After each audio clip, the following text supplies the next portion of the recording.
You know, that feeling when you're really bored of your cooking, you cook the same thing over and over again and you buy the same ingredients, so you cook the same dishes and you can get very uninspired with your cooking. And this is partly because your family don't like this or that, and you feel like you just don't have the time to sit down with a cookbook and find a new recipe that everybody will eat. Well, today I am going to inspire you to try something new and spice up your life, or my amazing guest is. But first, let me introduce myself. If you don't know me, I'm Becky, the creative director and founder of the homeware brand Chez Becky, and I believe the kitchen is the heart of the home. And I'm so excited today to be interviewing Tori True, who is a remarkable culinary enthusiast and author who is passionate about good food that is uncomplicated and easy to make. The thing Tori gets most excited about are spices and herbs, and I can't wait to delve into this subject with her. After marrying into a British Indian family almost 2 decades ago, Tori has learned firsthand how cooking with spices can elevate the most humble of ingredients. She has been sharing her knowledge and passion in her Indian cooking classes, which also includes a spice tour, which I think is fabulous. And more recently, she has written this fantastic cookbook here called Chili and Mint, Indian Home Cooking from a British Kitchen, which includes over 100 recipes, 79 of which are vegetarian. And she's on a mission to encourage us to cook with spices too, so we can transform our culinary repertoire and spice up our lives. As she states, cooking with spices does not necessarily mean a spicy dish. Spiced, yes, but not necessarily spicy. So my first burning question to Tori is, how do I start cooking with spices? I know very little about cooking with spices and it feels a bit daunting. I love eating curry, and so I know I like food that has spice in it, but like, how do I start to explore this world? From the very, very beginning. Okay, so in your pantry, you have a few spices. I'm presuming Yes, you have a few spices already. yes. Okay, so you want to start. I mean, I would say the vast majority of the recipes, certainly in my book, are quite straightforward. There's some a little bit more advanced, but a lot of them are very straightforward. So I would start with either doing a dal that uses a lentil called red split lentils, this is the lentil that you can get everywhere from your local corner shop. It's super easy. You don't have to go anywhere special for it. And so with that red split lentils, there's quite a number of dals in the book that you can use using that, and it takes 10 to 15 minutes. Amazing. You do need a few little spices. Yeah.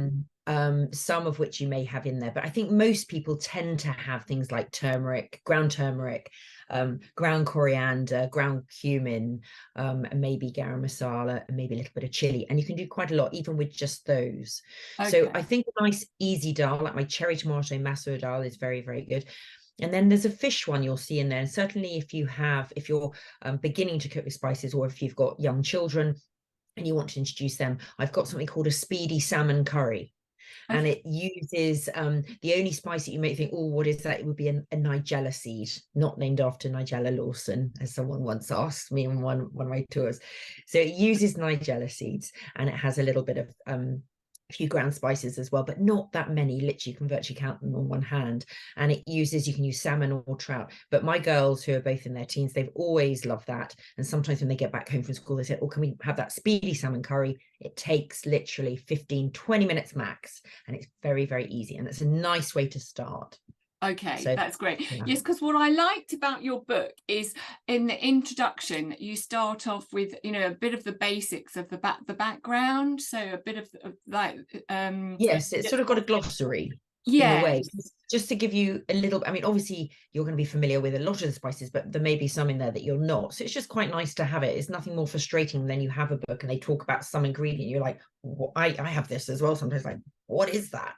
And then I try Yeah. and look it up, there's nothing there, and then you have to sort of look it up on Google and try and find out. So I've tried to sort of do that, and also menu plan and things like that at the back, and what goes with what, because I think with Indian food a lot of people don't know what goes with what. Yes, yeah, absolutely. And also, like you were saying about when you see something or you don't know what it is or something, I like the way that you mention in your notes that if you don't have a spice, you could just leave it out, because I would think, oh, well, I can't do that recipe. I'll, Yeah.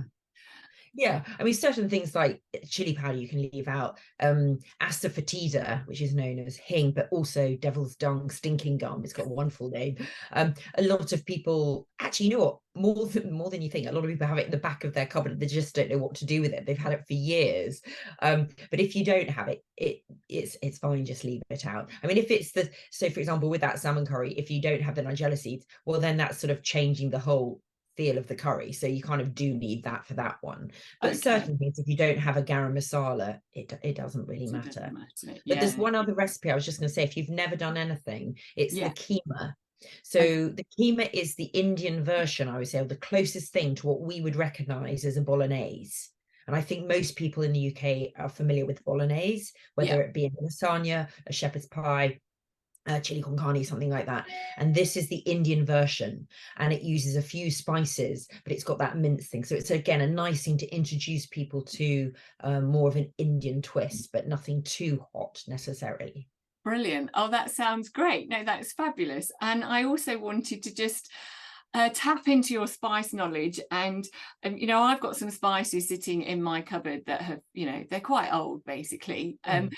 Would it be it's probably a good idea to kind of have a bit of a clear out and start again? And It depends how old is old. Do you know what I mean? Maybe if it's 10 years old, I might. Yeah, definitely. I mean, if you're complete purist, people say, oh no, you've got to use them within 3-4 months, and then it's game over. I kind of disagree. I think always try and buy the smaller packets, really, instead of that, because whilst the bigger ones actually save money in the long run, unless you're going to be cooking 3 times a week, Indian cooked food 3 times a week, they really will last you a very long time. So get the smaller packets, keep them in a glass jar if they're not already in a jar, so it's all sealed.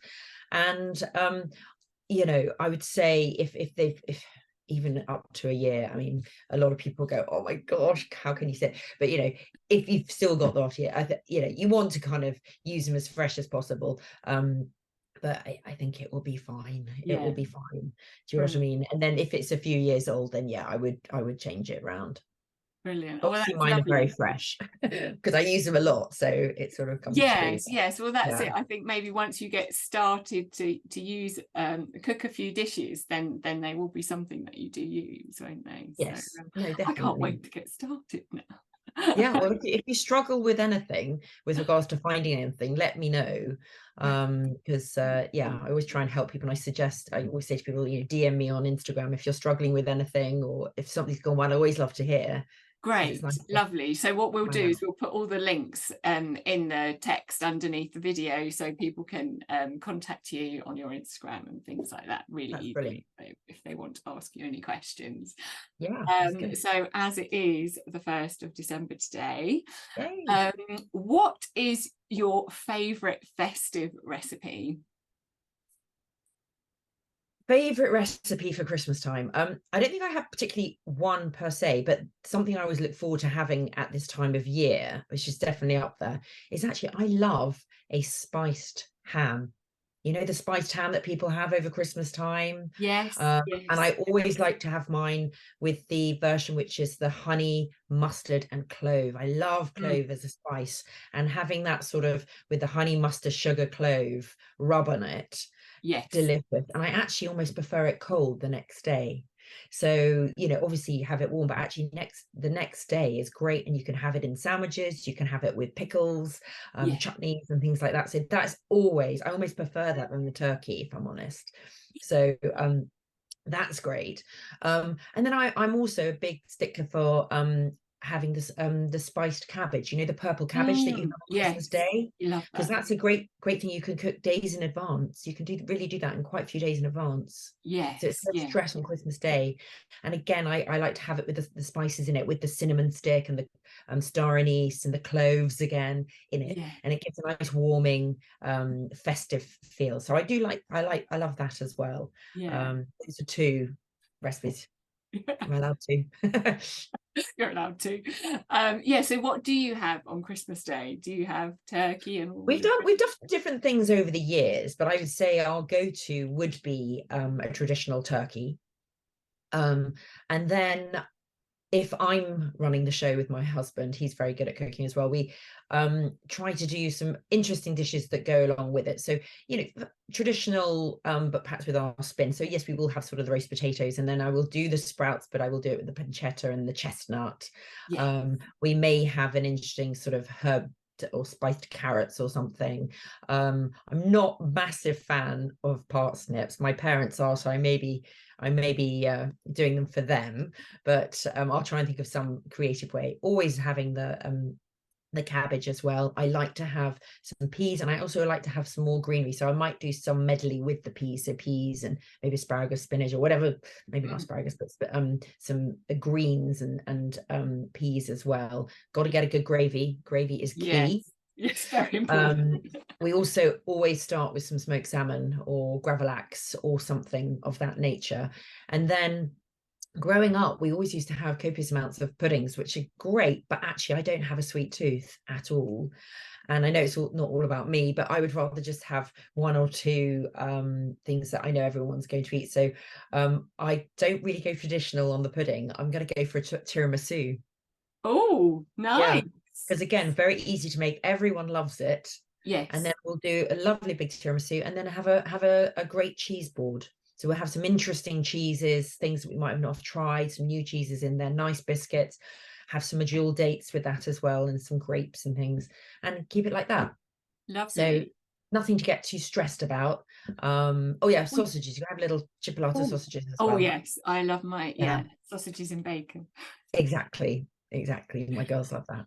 So And yeah. yeah, so do you have any good tips for the leftovers? Because there's always leftovers, aren't there? So Yeah, absolutely. I mean, again, people tend to sometimes prefer the leftovers, but if it's for turkey based, certainly, and that goes on for days and days and days, I always, because of the nature of Christmas lunch, I actually crave something of spice or heat a few days after. So what I have done in the past is done a sort of turkey pho, or PHO. I always thought it was foo until I went to Vietnam, and they're like, no, it's pho.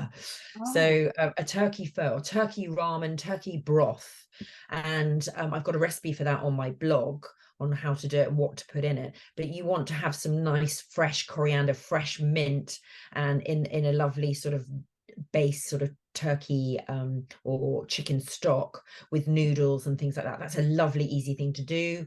Another thing I would always do perhaps is have a bit of turkey, maybe a little leftover ham, and chestnut pie. That's a really easy thing to do as well, and it's great for a few days after. And then you can actually use quite a bit of the turkey. You can put them in some of the recipes for the chicken recipes in my book. So the meti malai, which is a fenugreek chicken, you can make the base of the fenugreek chicken, and so you've got all that ready, and you've got your dried meti or fenugreek, which is very easy to get hold of these days. And then you can actually just chop off bits of turkey and add it to it and give it a stir for 10 minutes to warm it all up again, and you've got brilliant. almost a sort of a version of chicken meti malai, but with turkey instead of doing the whole starting from scratch. So Yeah. curry is actually quite a good idea.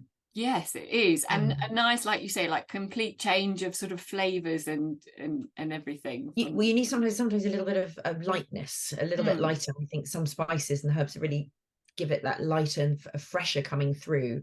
So I yeah. would do something like that. And I always tend to I do love my dals, as you've probably seen in the book. I've got 15 different dals and soups.